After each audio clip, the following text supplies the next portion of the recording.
Hey guys, what's going on? This is Sam from Education Hunt. Thanks for stopping by. This week we've got a good one, Mammoth. Let me tell you a little bit about it.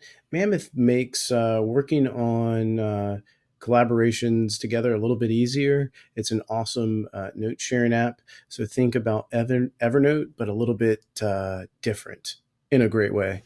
Um, the intro video or the promo video from Mammoth, no joke, totally reminded me of True Romance. And that was enough to steal my attention for more than 30 seconds and then get me to actually jump right in. And I fell in love. I like it a lot. Let me show you some of the highlights of Mammoth. Like I said, it's a note sharing app. Um, there's a website, there's a Chrome extension, and then there's a pretty clean Android app. And what it is takes the idea of working on notes and it gives you a little bit different format. And it starts with the idea or concept of boards, and then you have this working stream. Who doesn't love the Glenn Danzig memes? If you don't know who Glenn Danzig is, I'm very sorry, but I love the Danzig memes.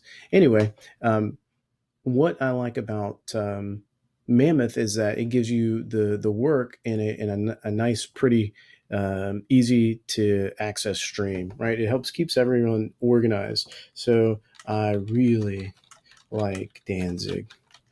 I do. You should tell your mother. It's a little inside reference right there. So looking at Mammoth, it takes the idea of working on notes or working or collaborating and makes it a little bit easier. When you go to the edit feature, it gives you that very familiar, similar feel to a Google Docs because it'll give everyone the option to edit and work on that document at the same time. So it's familiar yet different, which I think is a great way to approach it. It takes probably the best things about collaborative tools that we already use and then gives us a different look or an angle, which I think makes it potentially, see it's right there, very, very valuable. So I became a big fan of Mammoth very quickly. When you take a look at the extension, also pretty valuable, right? Very clean and very easy to use. So let's go back to our feed. The feed's going to give everything that you've done in a nice, easy to find stream so that there's not too much action going on. So I think they're already aware of that. The boards are going to be any document that you create. So we got the engagement hacking one. Let's compare that and we'll pull up the tab right there.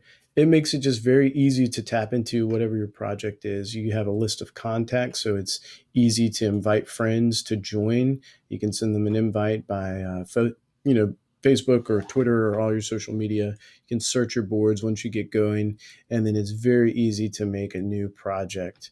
There's a couple different pricing plans. I'm on the free plan. 5 gigs is plenty for me right now. But when you look at it, it's very competitively priced, $3.99 a month, right? If you pay that annually, and you get 1,000 gigabytes of storage. So I'm kind of on the fence if I'm going to go ahead and make that purchase. I'd love for Mammoth to go ahead and reach out to Education Hunt if they'd be willing and give us a test run. I'd be happy, more than happy to report out. But for now, the 5 gig definitely does a trick. Where something like this becomes valuable in the classroom, let me go ahead and give you my 30-second lesson plan idea. Is a couple weeks ago, I gave you guys the idea about engagement hacking with the website or the tool called Startifier, basically sharing out and pushing content. So where I see a website like Mammoth is more like a parking lot, right? So you'll use Pushbullet or you use something like Startifier to increase the engagement, but it's not only just sending it out, but how do you get people to come back? Or when they come back, where do they know to go? And I think Mammoth serves that function really, really well. So right here on the fly, if you can see where I'm going with that, right? You post and you got all your links that you've done in one easy to find, beautiful place. 30-second lesson plan idea done, right? Using Mammoth as your parking lot of awesome content. So it makes that what I would call a virtuous cycle a lot easier to continue and extend. You push out the content, They engage with it. When they're ready to come back, they have an easy place to find it. It's got an app, they got it on a website. It makes it easier for students to connect with the content. That's my 30-second lesson plan idea. Boom, we're done for this week. Um, Next week, we'll be back, of course, with a new resource. Education Hunt delivers the best in education technology each week. I deliver 3 high impact resources for free every Tuesday. If you like what we're doing, tell somebody. The best compliment, I think, is sharing out. I love it when I receive email or when you guys connect with me on Twitter and let me know what I'm doing well, or even what you don't like. I like the smack talk a little bit. Don't get much of it, but I appreciate it. Um, if you want to connect with me on Twitter, I'm at Ignite Duval. It's Ignite Duval at greater than 1,000. Or you can send me an email. I'm Sam. It's igniteduval at gmail.com. And let me know what's going well or what you like or don't like about Education Hunt. And like I said, again, of course, the best compliment of all is referring a friend or sharing out on social media and bringing more people into the ranks. I'll be back next week, guys. Thanks for stopping by.